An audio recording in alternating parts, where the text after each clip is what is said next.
Buenas tardes a todos, muchísimas gracias por estar con nosotros. Soy Daniel Stulen. Bienvenidos a nuestro programa semanal de destupidización de la masa social con mi amigo José Miguel Villarroya. ¿Qué tal estás? Buenas tardes, bienvenido. Muy bien, buenas tardes, bienvenido.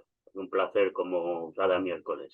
Oye, yo leo, leyendo los comentarios de la gente que les encanta el programa, pero siempre hay un puñetero que encuentra algo que no le gusta. Hoy dile que a este hombre que se acerca más al micrófono, dile que pone más al volumen. Coño, yo te escucho bien. Yo no tengo ningún problema que esa Yo, gente, pero o yo sea, soy yo te veo bien y te escucho bien. sí, Oye, sí. empezamos, obviamente ya empieza la temporada de fútbol, fútbol de hombres todavía no, pero fútbol de mujeres, campeonato del mundo. Yo vi, bueno, vi por decir, ¿no? 4 minutos de un partido, no me acuerdo entre quién y quién. O sea, ¿tú has visto algún partido de campeonato del mundo de mujeres? El problema es que aquí los horarios son muy infumables, porque como hay 8 horas de diferencia, pues te juegan, normalmente son las 6 de la mañana, las 7 de la mañana. He visto algunos, pues por lo que se han jugado según el horario que jueguen en Australia o Nueva Zelanda, pues a lo mejor cae a las 9:30, a las 10 o las 11 de la mañana. Pero, o sea, Bueno, sí, ¿soy yo algunos, o son horribles? bueno, yo he podido ver dos de España, no el que perdió con Japón, Sí. vi los otros dos. Bueno, el tema es que creo que hay mucha diferencia entre algunas selecciones y otras. También vi el de Alemania que perdió con Colombia, me gustó mucho Colombia, jugó muy bien, pero, hombre, yo creo que no se puede, a ver, hacer una similitud del fútbol femenino con el masculino.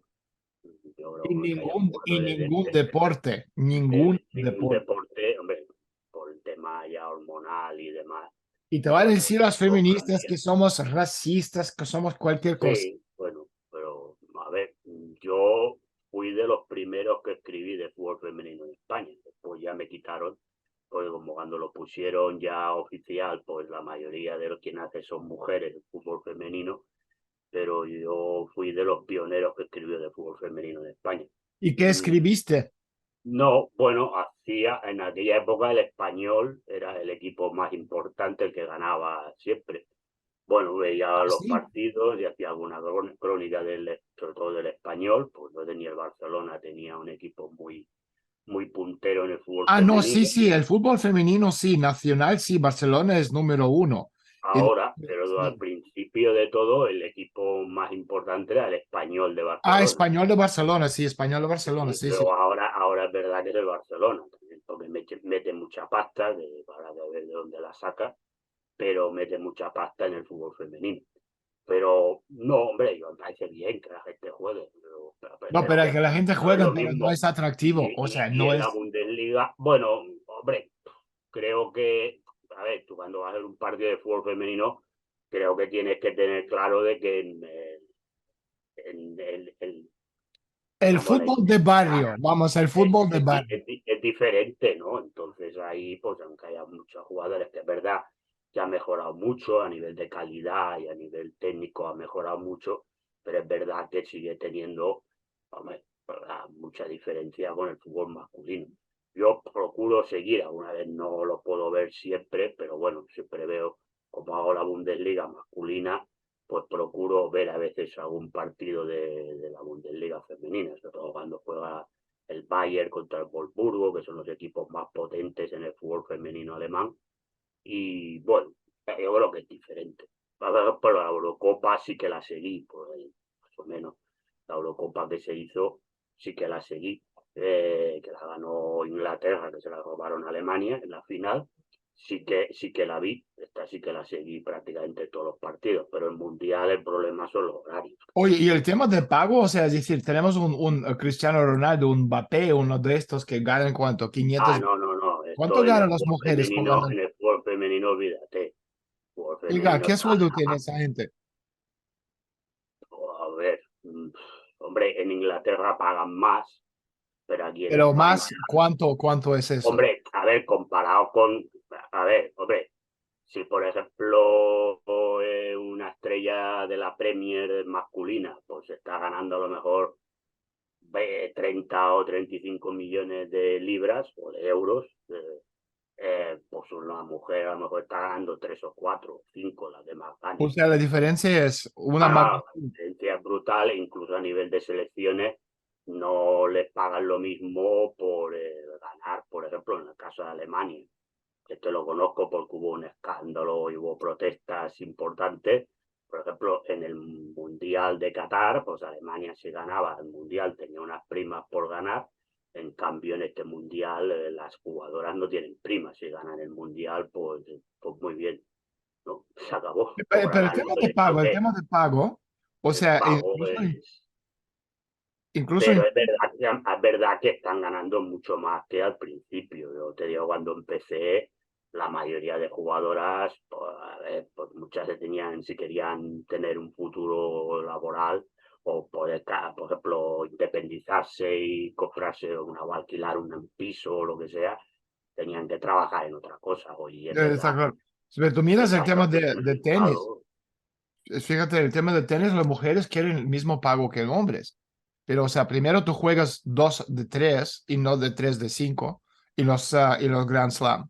Y segundo, la mayoría de los partidos de tenis femenino, o sea, 6-0, 6-1, 6-2, 6-3. O sea, la diferencia entre Sí, las... el tema, a ver, yo creo que siempre también, por ejemplo, a ver, yo creo que el fútbol femenino está en esa fase donde sí que hay por el tema de los presupuestos de los equipos, hay una gran diferencia entre unos equipos y otros, ¿no?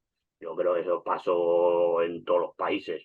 Países a lo mejor, una vez cuando, por ejemplo, la Europa del Este, cuando cayó el comunismo y entró el capitalismo y se fueron Sí, creando equipos de fútbol profesionales, porque existía el fútbol antes, pero ya a sí. nivel capitalista, para entendernos, pues es verdad que empezó a haber grandes diferencias en un equipo y otro. Es verdad que eso luego se acortó y hoy se ha vuelto a disparar Ir a porque España a nivel de equipo, o sea, Real a Madrid, nivel de a equipos, Barcelona, claro, con uno de estos que están ahí abajo de no, no, ese es el cualquiera. problema. El Getafe. problema de hoy en día del fútbol es que, bueno, y ya no hablemos, ya quito Arabia, ¿no? Que este es otro tema, pero me refiero Pero a que ya, golpe de talonario, tú no puedes construir, o sea, porque o sea, no hay historia, no hay, como en España, los niños empiezan de jugar como en Canadá, el hockey sobre hielo. Y en España, los niños con 2 años, el papá le regalaron un fútbol. Entonces, no es lo bueno, mismo que en Arabia Saudita, bueno, donde eso tienes el ejemplo del PSG, ¿no? El PSG totalmente no ha han ganado metido, nada, nada.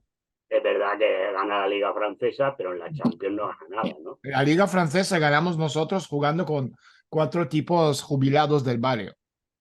O sea, o Claro, llegamos segundo. O sea, Marsella de los años 90 con Tapi, ¿no?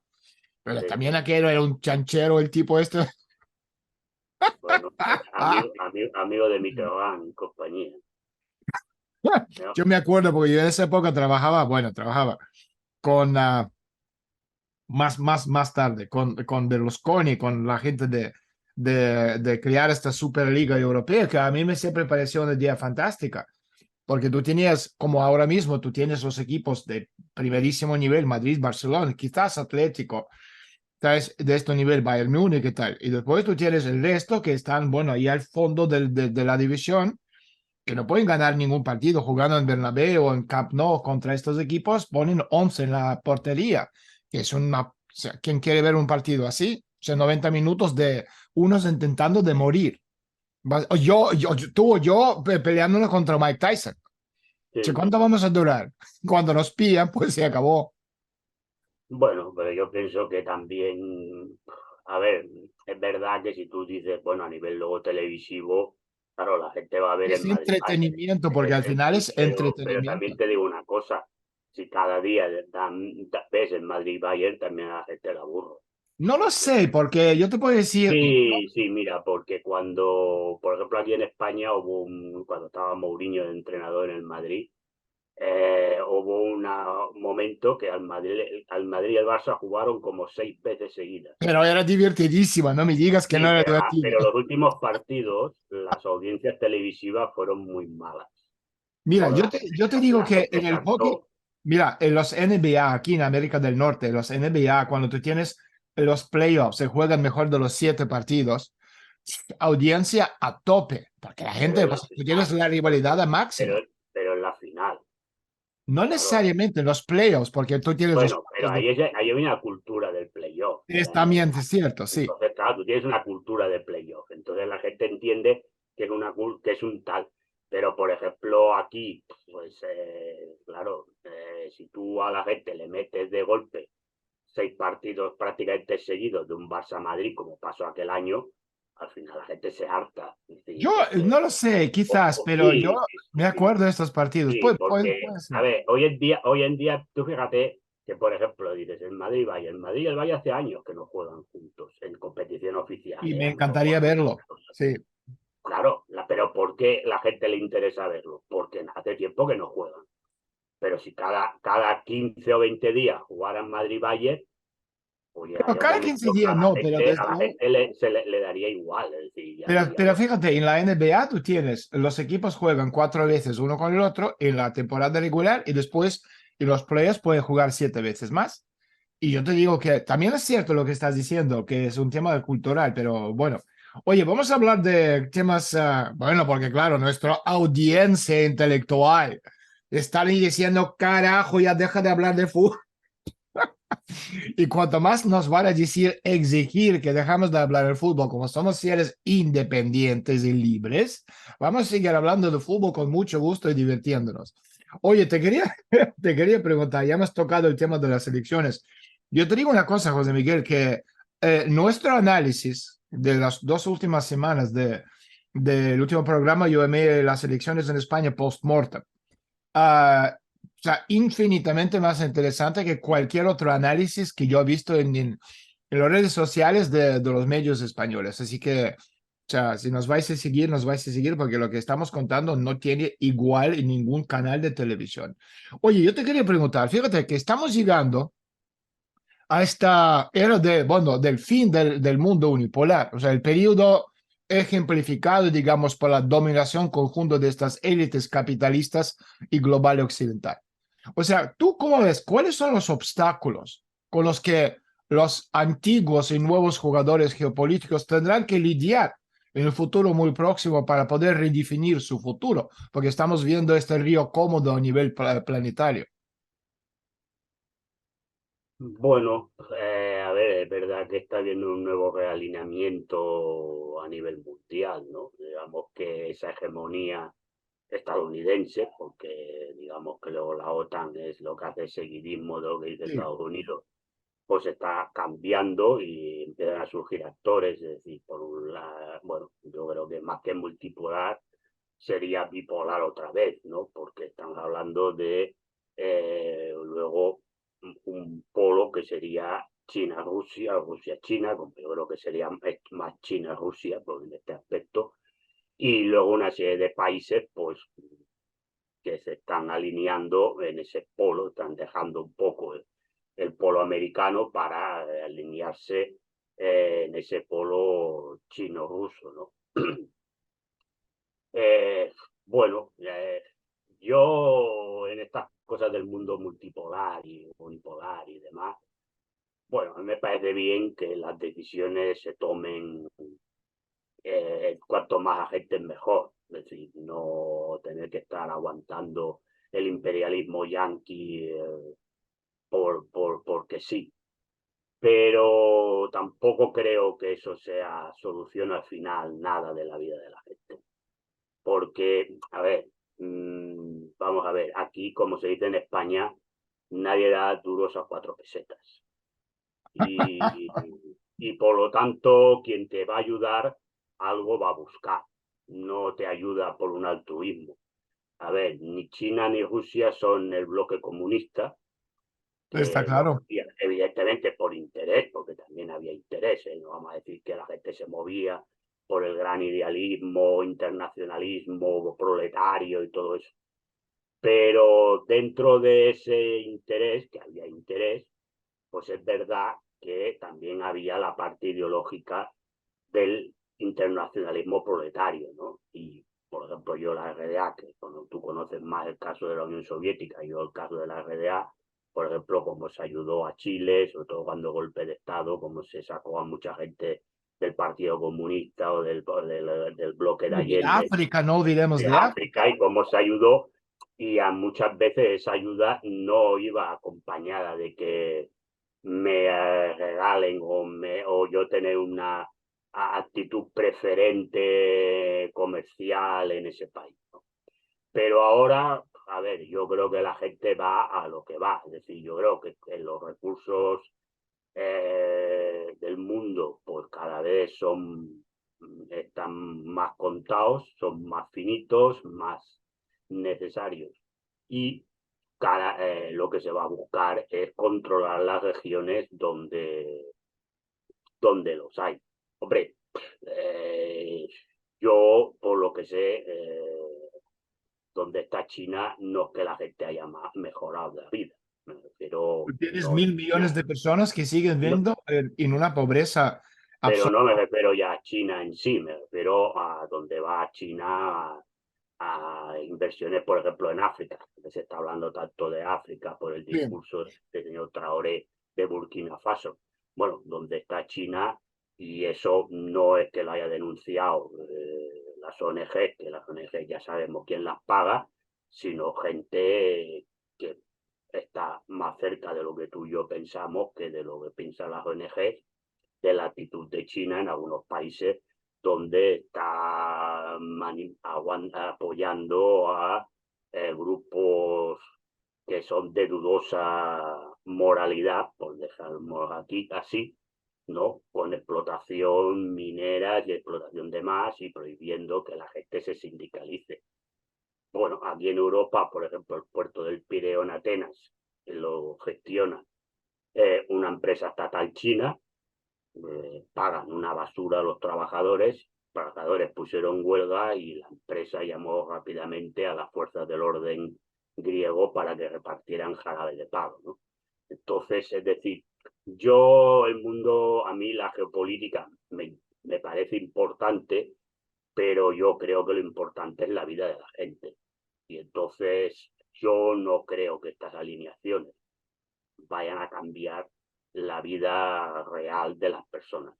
Si podemos hablar, Pero, fíjate, de todo lo que queremos sobre el destino compartido de la propuesta de China, el camino de seda, que es la expansión territorial hacia el exterior. Simplemente los chinos lo hacen de una forma distinta que los americanos. Estos a punto de pistola, y los chinos, que es una civilización de 5.000 años, bueno, son mucho más finos en este caso. Pero también por el momento, o sea, la mayor parte de los países que colindan con ella solo percibirá este concepto como, digamos, una manera de cumplir los sueños filisteos de los chinos comunes y de garantizarles estos a los bárbaros que los rodean, las migajas que caigan de la mesa, básicamente. bueno, hombre, a ver, es verdad que, por ejemplo, claro, los Estados Unidos llegan allí los marines, bueno, ahora es verdad que ahora no tanto, pero durante años lo que llegaban eran los marines, mataban a media humanidad, ponían ahí un dictador que seguía matando a la media humanidad que faltaba, y claro, es cierto que los chinos no hacen eso, bueno, pues al menos por ahí se ha ganado, ¿no? Pero al final también dices, hombre, porque claro, China ya lleva años en África, no es que haya llegado ahora, lleva años en algunos China países, lleva en África desde la época de Deng Xiaoping, sí, en algunos países lleva ya casi 20 años, ¿no? y Y más. claro, Sí. llevo más, pero bueno, vamos a dejarlo en 20 años. Y ves que la gente sigue saliendo de esos países a mansalva para ver, intentar llegar a Europa como sea. Por lo tanto, claro, yo en ese aspecto lo que entro es a decir, a mí me parece muy bien los discursos de este señor Traoré, que ha dicho que África está explotada y no sé qué. Bueno, sí, sí, yo estoy de acuerdo. Pero hombre, usted estará gobernando en Burkina Faso, ¿qué hace? Porque yo no sé lo que hace, ¿no? Entonces, bueno, este es el tema, ¿no?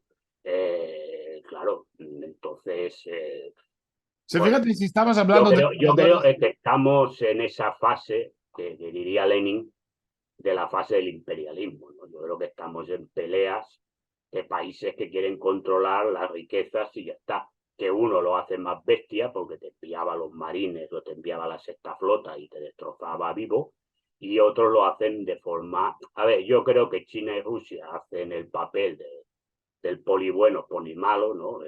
Rusia envía a los Wagner y allí para que pongan ley y orden, y China va y pone El la poder pasta, blando, el poder. pone la pasta. Pero Oye, al una final pregunta. la gente, decía, a la vida real de las personas que viven allí le ha cambiado en algo. Hombre, por lo que se ve, no. Es decir, bueno, veremos con el tiempo si les cambia algo, pero por Mira, ahora, estamos hablando de Burkina Faso, ahora tenemos la situación en Níger, tenemos Nigeria ahí con el epicentro, la zona cero del tráfico de drogas en todo el continente. Y bueno, o sea, otra pregunta, o sea, ¿cómo diferenciar a los jugadores del poder regional? Podemos hablar de potencias regionales en África o donde sea, en sudeste asiático, y de un grupo local de la élite y también de los jugadores globales, porque son cosas muy distintas. Obviamente Estados Unidos, China, Rusia son jugadores de la potencia global. ¿Cómo se diferencia? O sea, ¿qué es un jugador geopolítico global?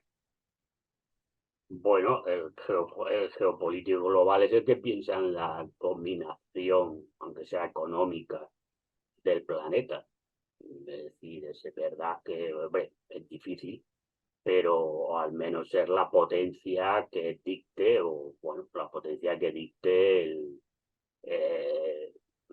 cómo funcionan las relaciones internacionales dentro del mundo. O sea, el Y jugador geopolítico tiene que ser un sujeto, básicamente. sí, claro, es un sujeto, pero claro, es un sujeto que quiere dictar, o como mínimo que se le tenga en cuenta en las decisiones que se toman a nivel planetario. Ah, pero para eso tú tienes que ser capaz de librar todo tipo de guerras. O Claro. sea, no solo guerra bang bang, sino también guerra y No, no, diálogo. no, no. Bueno, es que yo creo que estamos en eso. Yo creo que llevamos mucho tiempo, que claro, debajo de la fachada de la guerra de Ucrania, pues hay otras guerras. Y Totalmente. claro, la principal guerra que hay no es la guerra de Ucrania, es la guerra por el control de las nuevas tecnologías y de la inteligencia artificial entre Estados Unidos y China. Esta es la principal guerra. Entonces, claro, para eso se necesita una serie de materias primas que están en África, fundamentalmente, ¿no? O en Latinoamérica, pero fundamentalmente en África. Claro, quien controle esas materias primas y controle, claro, entonces será el que estará en la cabeza. Sí, Entonces, porque la doctrina Monroe, ahí hablando de no, América Latina, este es el patio trasero de Estados Unidos y África mucho menos en ese sentido, aunque obviamente han participado con sus... bueno, Estados Unidos, cuando a partir de las descolonizaciones, es decir, Estados Unidos potenció la descolonización de África tras la Segunda Guerra Mundial. Y lo que hizo fue, en muchos sitios, sustituir a la potencia colonial antigua y se puso él. Es decir, entonces en Estados Unidos, en África, él tiene más poder. Lo que pasa es que es verdad que eso le costó más, digamos, en la África francófona, ¿no? Porque es verdad que De Gaulle, que era un señor muy patriota de de la France, pues hizo aquello digamos, no recuerdo la asociación, cómo se llamaba ahora, pero era la francomunidad francesa o francófona y tal, y entonces, digamos, Franco-africano. en muchos países, sobre todo de África, ¿verdad? Que en otras colonias pues ya lo mandaron a hacer puñetas, pero sí es verdad que en África, o sobre todo en el África subsahariana, pues Francia sigue, o hasta ahora ha seguido teniendo un papel primordial, ¿no? Mucho. Pero últimamente también es verdad que estaba perdiendo muchos fuelles ante Estados Unidos por un lado, China por otro, sobre todo me refiero a nivel económico, Sí, y y ahora Rusia. últimamente y únicamente a nivel político a través de Rusia, porque Rusia, digamos, ha apoyado a través del grupo Wagner, pues estos golpes de Estado que han derrocado a gobiernos que eran pro-occidentales, ¿no? Digamos que Fíjate, entonces, claro, eso hay que controlarlo. Ahora, yo creo que los poderes, los sujetos regionales, como más preguntado, yo creo que no dejan de ser más que peones dentro de esta tablero de ajedrez que es la lucha Esto geopolítica también mundial. es cierto, pero fíjate que un elemento clave en cualquier conflicto bélico siempre ha sido, por un lado, la geografía, lo que comentaba, o sea, Estados Unidos controla su patio trasero a través de la doctrina Monroe, pero otras partes, sobre todo África, es el dominio de los franceses, ingleses, pero sobre todo los franceses hasta hace poco tiempo. Aparte de geografía, el clima, también espacio. Y ahora mismo, con los avances tecnológicos, o sea, la geografía ha dejado de ser un factor clave. Porque hoy en día, o sea, tú puedes librar una guerra a 100.000 kilómetros de distancia y el ganador va a ser el que puede incorporar los tres elementos al mismo tiempo. Armas, economía y psicohistoria. Y es por eso que si, por ejemplo, un jugador, o sea, no puede librar los tres tipos de guerra, estará destinado al fracaso, al largo plazo. Es justo lo que estamos viendo con Francia. Por ejemplo, puedes hablar de Francia, podemos hablar de Japón, de los años 80, que una potencia, dominación mundial venía encima y tal. Ahora, o sea, tener un PIB colosal le ayudó a China a medianos del siglo XIX. En ambos casos la respuesta es no. Entonces, o sea, para tener presencia a largo plazo, o sea, en este escenario geopolítico mundial, el jugador global tiene que contar con los recursos necesarios para librar esos tres tipos de guerras, que por un lado se llama guerra de áreas, que son fuerzas armadas para conflictos globales, regionales, locales. Segunda es guerra de Atenea, o sea, FINA, sistema financiero, económico, con alto nivel de este marco dentro del marco mundial. Y por último, la guerra de Apolo.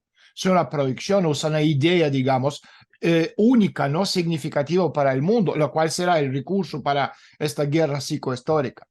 Entonces, No, yo pero lo que está claro es que Francia no puede librar ninguna de esas no tres puede, batallas, no puede, exacto, no puede. ninguna. Por lo tanto, bueno, lo que está pasando en Níger, pues se verá, Francia sola no puede. Y no solo Francia, te diría que ni la Unión Europea sola puede. Ya está. Si la Unión Europea se ha convertido en un sujeto secundario dentro de la lucha que se está produciendo Está a claro. nivel global. Me refiero a nivel geopolítico global. La Unión Europea no es nada. Entonces, bueno, es decir, este es el tema. Entonces, ahí, bueno, veremos quién toma el tema. Yo supongo que si al final hay arma caliente, pues será Estados Unidos que pagará o meterá armas a una parte y me imagino que Rusia y China meterán armas a la otra parte. Entonces, este es el tema, porque claro, Francia sola no tiene ninguna capacidad en este momento de hacer nada. Esto está muy claro. Pues sí, entonces yo hablando, no sé, sale mucha gente hablando de que Francia va a intervenir y no sé qué. Digo, no creo que Francia pueda intervenir nada porque Francia no tiene capacidad de intervenir nada. Es Se decir, fíjate con frecuencia, o sea, los politólogos clasifican los proyectos a lo largo de los ejes conservador, liberal o derecha-izquierda. Pero yo creo que también es necesario, o sea, tener otro eje nacional y global. Y ahí también podemos ver la clasificación de los contrincantes en la categoría, por ejemplo, mar por un lado y la tierra por el otro, que son ideologías muy, muy particulares. bueno, yo creo que, a ver, estos son teorías de hace muchos años. Yo creo que hoy en día el control del territorio en sí tampoco tiene tanta importancia. Y es verdad que el control del mar pues, te da una potencia, pero hoy en día yo creo que con las nuevas tecnologías y con las armas estas que existen de larga distancia tampoco te determina el control del mar ser la primera potencia, ¿no? Eso lo que decía Mahan, el capitán este americano que habló, que fue el que hablaba de la influencia del poder marítimo en la consolidación. Es verdad que tienes un control de los mares que es una posibilidad importante de cortar una serie de flujos comerciales que todavía muchos de ellos se desarrollan por transporte marítimo, ¿no? Bueno, Y también es la tercera postulado, ¿cómo se dice? Postulado de la geopolítica de Mackinder, la zonificación del territorio, bueno, Mackinder hablaba del espacio euroasiático, ¿no? De o sea, controlar, dualismo controlar civilizacional, tierra y mar. claro, tierra y mar, pero sobre todo el que controlara, digamos, el espacio Europa Central, Euroasia, por eso hablaba de que Rusia, cuando él escribió eso, era el imperio de los zares, no estamos hablando de la Unión Soviética, ¿no? Sería la potencia dominante en el futuro porque tenía salida a 3 mares y además dominaba tenía, digamos, un imperio colonial, digamos, compacto, ¿no? Porque todas las territorios estaban dentro del mismo unidas, ¿no? No era como el imperio británico que tenía en Australia, no sé qué, y que era un imperio disperso, ¿no? Bueno, estas son teorías que bueno, en el caso de Mackinder, pues perdón, han demostrado que no tenían mucho que ver porque al final tampoco eso se dominó. Y en el caso de Mahan, pues, bueno, yo creo que en ese momento en que escribió, pues sí que tenía influencia o que tenía razón de escribirse, pero hoy en día creo que esto queda más diluido. Yo creo que, a ver, yo creo que ningún actor geopolítico de los globalistas entiende que el poder lo va a tener dominando los territorios que quiera dominar porque le es imposible y lo que le interesa es poner ahí peones de esos poderes o esos sujetos regionales que tú dices que sean afines a ellos, ¿no? O como mínimo que no sean contrarios a ellos. ¿No? Pues también vemos a Lula que juega 28 cartas, ¿no? Está en los BRICS, pero luego va a reunirse con Zelensky, luego va aquí, va allá. Y bueno, pero como mínimo tener a alguien que no sea, digamos, contrario a ti. Bueno, esto es la realidad. Pero yo creo que son partidas que se están jugando, que quedan mucho por jugar. Es decir, yo creo que no es nada. Ni yo no soy de la opinión que tiene mucha gente en estos momentos de que Estados Unidos está en decadencia. No lo creo, no lo creo. Pero es verdad que tiene más problemas que los que tenía antes, pero no creo que esté en decadencia absoluta. Y el otro polo, pues bueno, veremos por dónde sale, porque todo esto también al final, pues tendrás que ver, porque muchas veces también hay gente que se alía porque está enfrentado a uno. Si ese uno desaparece, veremos si luego las amistades se mantienen, ¿no? Porque al final cada cual también va a buscar su interés. Hombre, Entonces, yo creo vamos que, o sea, fíjate que el actual periodo de esta transición del mundo unipolar que comentamos antes con Estados Unidos a la cabeza de todo, o sea, hacia uno de panregiones, porque es lo que estamos viendo. Yo también creo que este mundo de esta transición a este mundo panregional será breve. Y todos los que quieren participar en este futuro gran juego, el gran juego, si volvemos al siglo XIX, entre Imperio Ruso e Imperio Británico, pero este gran juego ahora mismo es distinto. Entonces, cualquiera que quiere participar y sentarse en esta mesa de este gran juego actual debería estar preparado por lo que va a venir. Entonces, ¿qué quiero decir? Que la tarea principal de estos proyectos globales en la lucha por su subjetividad, porque repito, si no eres sujeto, no eres nada, será la formación, o si no eres sujeto, es comida de alguien. Será la formación de esta triada geopolítica, o sea, recursos para los 3 tipos de guerras que comentamos antes. Y si tú no eres capaz de participar, no eres un jugador. Entonces, ¿quiénes son los sujetos hoy en día? ¿Estados Unidos, Chile, Rusia? ¿Alguien más? ¿O nadie en el más. futuro próximo? Pero yo creo que nadie más. Es decir, a ver, que pueda surgir alguien, pero yo creo que nadie más. Yo creo El que lo que Imperio va a Británico ya no, como No, sujeto, no. hombre, no, no, Gran Bretaña, nada. Sí, Gran Bretaña como Francia, nada. Sí, yo creo que a ver, yo creo que lo que hay ahora son alineamientos o realineamientos en función de un bloque. Porque yo creo que hablar de la multipolaridad creo que es un error. Yo Habría creo que que, definirlo porque, claro, o sea, tú dices yo creo, multi, la gente piensa en enseguida 2 polos, pero no no, no. estamos hablando de 2 polos. Bueno, yo creo que hay dos polos. Lo único que pasa es que en uno, pues es verdad que está Estados Unidos con la OTAN y la Unión Europea, pues en el fondo prácticamente es lo mismo.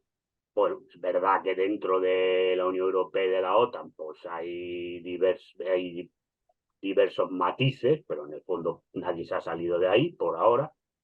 Y en el otro lado yo creo que quien manda ahí es China, Rusia. Los demás van a hacer el seguidismo, tampoco tienen ningún poder para cambiar nada. Es decir, está la realidad. Es decir, Pues claro, un país africano puede cambiar algo, no, por sí solo, no. Algún país asiático puede cambiar algo por sí solo. Bueno, la India, ¿no? Que es quizás el único que podría llegar. Pero Lo, los lo demás, veo muy complicado porque India es sistema de castas, pero castas sí, pero duras bueno, de pero me refiero racismo. que por el peso económico que tiene podría tener algún peso. Es verdad que a nivel militar, bueno, tiene armas atómicas, tampoco hay que olvidar. Pero digamos que sería el único, el resto, nada. Y en Latinoamérica, a ver quién va a poner, quién va a cambiar algo. Y me refiero a nivel global, otra cosa a nivel regional, pues es verdad que sí que tendrán su capacidad, pero a nivel global no. América Entonces, Latina yo creo lo que podría. hay es eso. Yo lo que hay es una bipolaridad.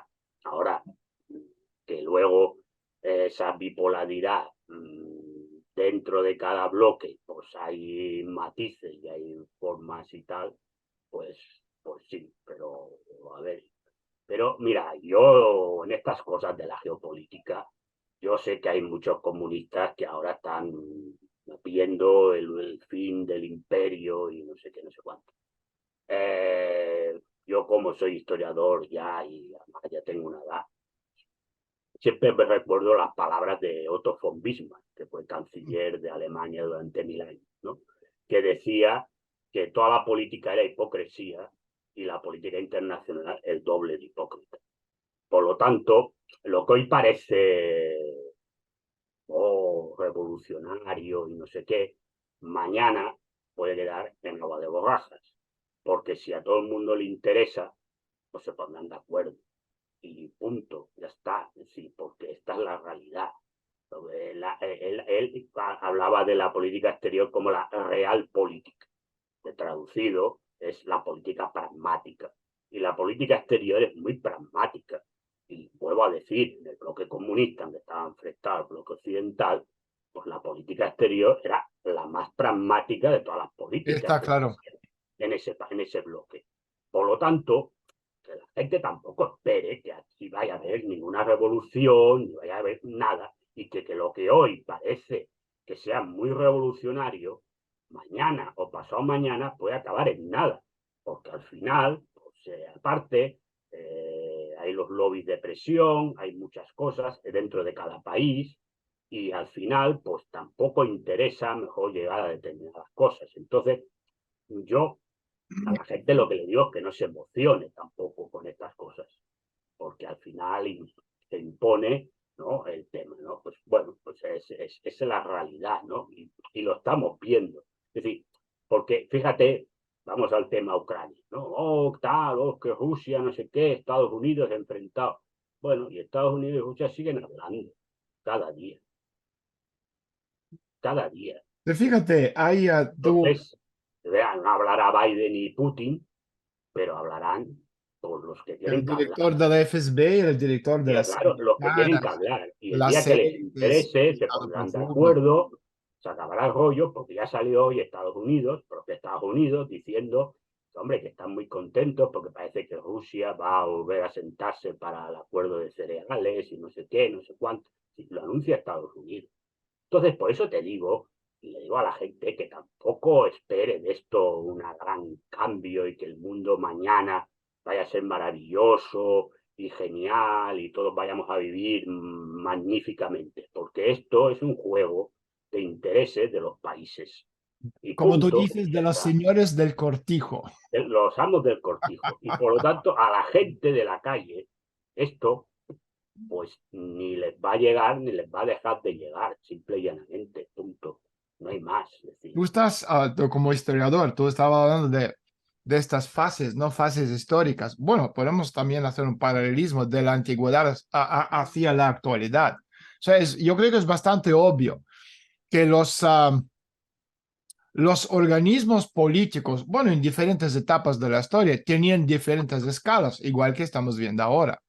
Entonces, el planeta como todo geográfico, como un conjunto de formaciones políticas, bueno, comenzó a percibirse como tal solo en el nuevo tiempo, o sea, comenzando con la era de los grandes descubrimientos geográficos, y se volvió esférico, es decir, cerrado. En consecuencia, los procesos geopolíticos adquirieron una escala planetaria. Entonces, mirando, volviendo a lo que comentamos, el tema de potencias del mar y de la tierra, o sea, el periodo planetario en este enfrentamiento en la civilización del mar, en la civilización de la tierra, así como, o sea, a las espaldas, ya tiene varios siglos, ¿no? Comenzando con quién, con Colón y la lucha, ¿no? Por colonización de este mundo. Pero si tú miras estas etapas antiguas de enfrentamiento entre tierra y mar, bueno, en principio era de carácter local, justo antítesis de lo que estamos hablando ahora, es de carácter mundial.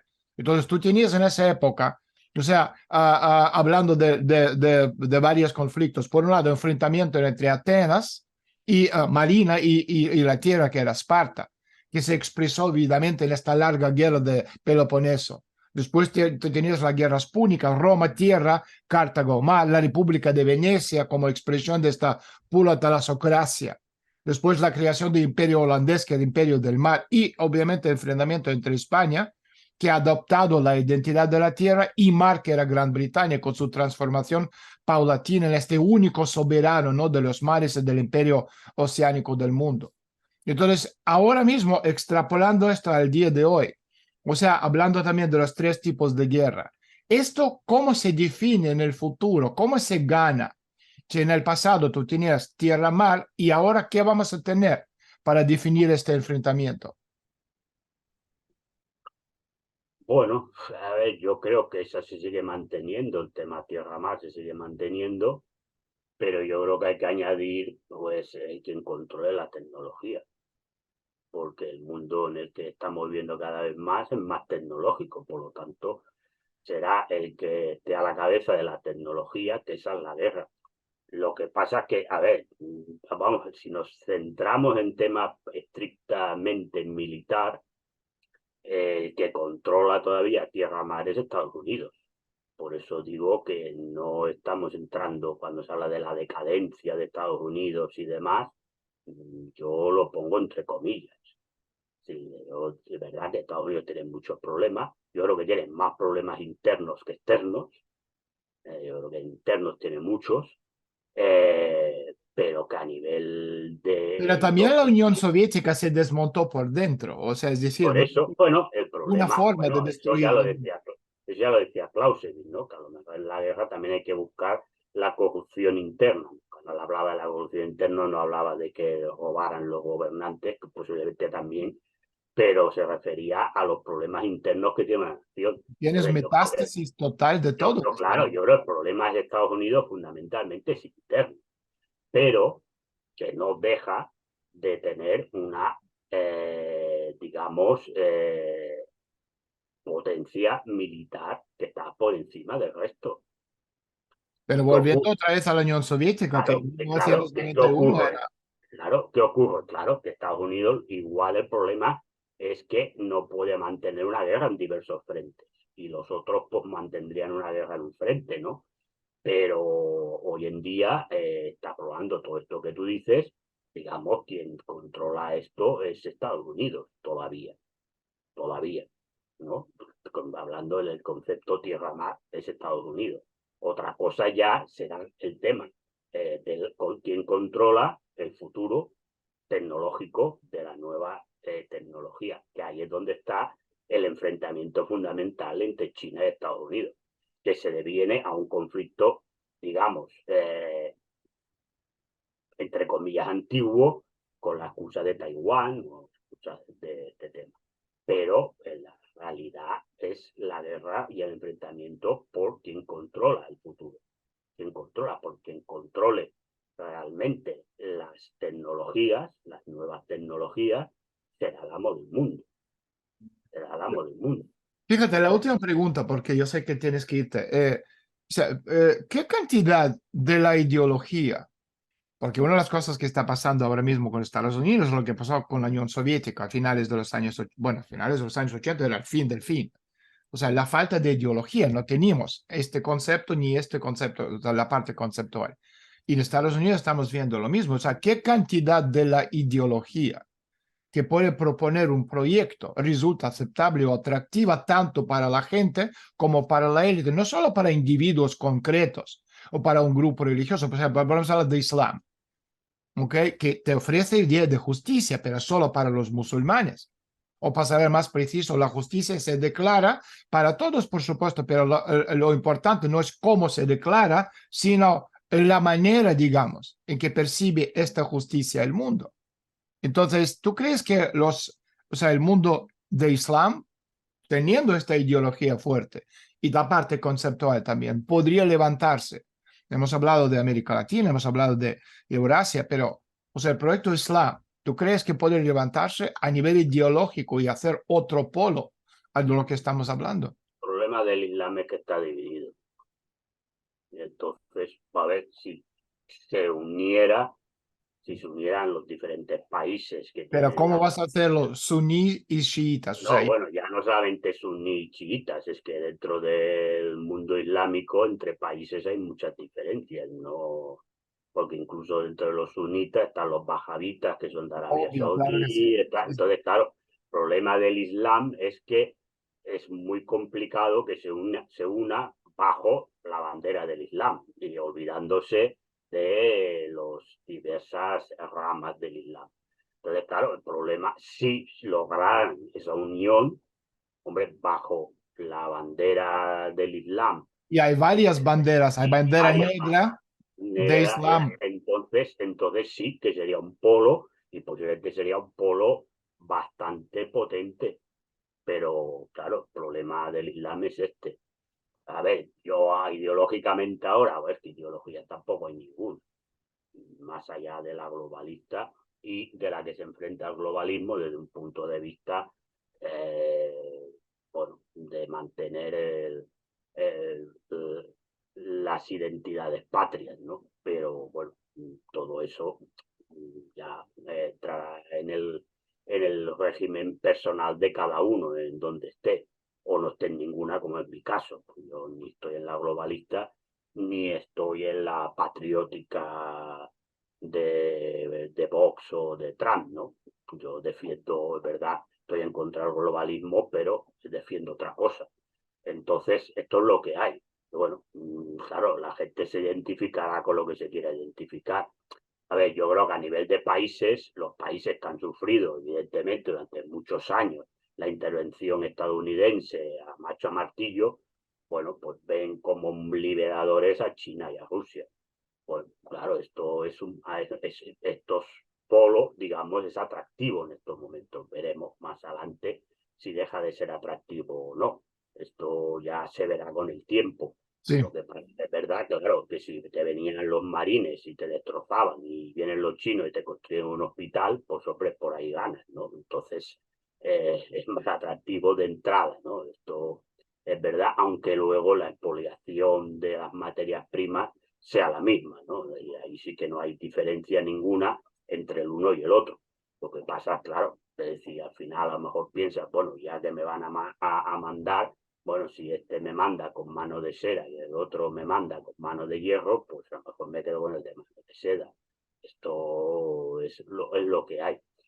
Pero te repito, yo creo que esto son cosas que van en otros niveles y que a la vida de la gente normal y corriente, pues poco hay. Porque el otro lado, es decir, Estados Unidos está ahí, el otro lado tampoco están va a hundidos en la fomentar. misma miseria en países. No, tampoco va a fomentar ninguna revolución proletaria, ni ningún establecimiento del proletariado a nivel mundial, entonces se pueden olvidar, sí, o sea, así de claro. Y A por ver lo si tanto, hablamos quizás la próxima vez de la revolución global mundial, qué pasó ahí, por qué no salió. Este sería un tema creo que la gente va a encantar.